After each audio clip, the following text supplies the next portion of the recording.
Brought to you by KR Mangalam University.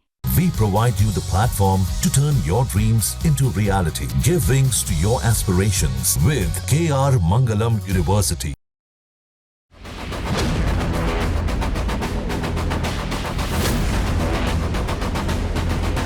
नमस्कार, जय हिंद। मैं हूं आयुष और आप देख रहे हैं भारत तक, वो मंच जहां हम बात करते हैं भारत की रणनीति, उसके दोस्तों और उन देशों की जो सामने कुछ और पीठ पीछे कुछ और करते हैं। और आज का मुद्दा है तुर्की।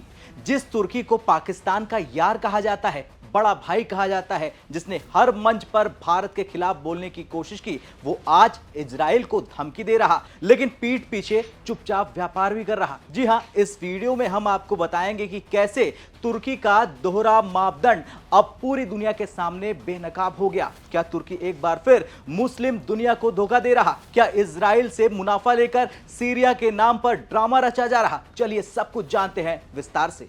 दरअसल तुर्की के विदेश मंत्री हकान फिदान का बयान सामने आया। उन्होंने जो कहा उसे मैं कोट कर देता हूं। उन्होंने कहा, अगर इजराइल सीरिया में अराजकता फैलाना जारी रखता है या सीरिया को विभाजित करने यानी कि बांटने की कोशिश करता है तो तुर्की चुप नहीं बैठेगा। यह हमारी राष्ट्रीय सुरक्षा के लिए बड़ा खतरा है। यानी सीधा अलर्ट, सीधा धमकी, वो भी ऑन कैमरा। हकान फिदान ने यह भी कहा कि अगर जरूरत पड़ी तो तुर्की सीधा सैन्य हस्तक्षेप करेगा। अब आप खुद सोचिए, वही तुर्की है जो पिछले कुछ सालों में खुद सीरिया के उत्तरी हिस्से में घुसा बैठा है, जहां कुर्दों पर हमले करता है, सीरियन बॉर्डर पर सैनिक भेजता है और अमेरिका रूस के बीच अपनी जगह बनाने की कोशिश करता है।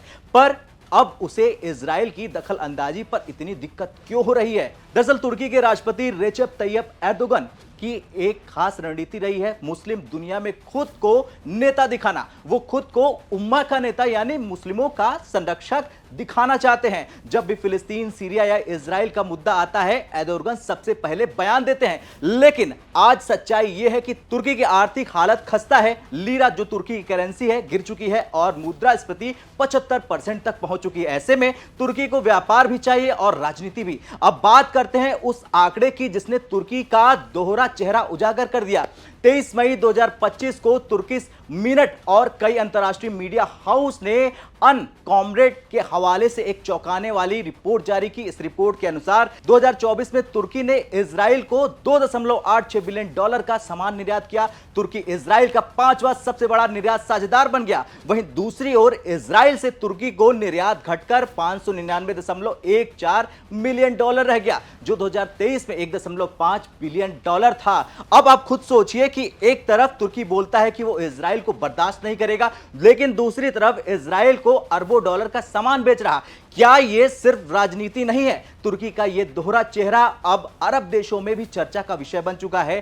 तुर्की ने हमेशा फिलिस्तीन और सीरिया के नाम पर इमोशनल कार्ड खेला, लेकिन जब भी बात आर्थिक फायदे की आती है, वो इजराइल से डील करने में सबसे आगे रहता है। जैसे कि तुर्की की कई कंपनियां इजरायली टेक्नोलॉजी और रक्षा उपकरण खरीदती जा रही हैं। इजरायली टूरिस्ट तुर्की के लिए बड़ा मार्केट है और अब दोनों देशों के बीच व्यापार फिर से बढ़ता दिख रहा। यानी जब दुनिया तुर्की के मुस्लिम भाईचारे की बात करती है, वो दरअसल बैकडोर डील्स और बिजनेस में व्यस्त रहता है। अब आइए भारत की नीति से तुलना करते हैं। भारत जब दोस्ती करता है तो खुलकर करता है और जब दुश्मनी करता है तो सबके सामने करता है। पाकिस्तान इसका उदाहरण है। ऑपरेशन सिंदूर इसका सबसे बड़ा उदाहरण है कि कैसे भारत ने घुसकर पाकिस्तान को धोया। चीन ने धोखा दिया तो गलवान में हमारी सेना ने उसे पीछे हटने पर मजबूर कर दिया। प्रधानमंत्री मोदी कभी भी दोहरा रवैया नहीं अपनाए हैं।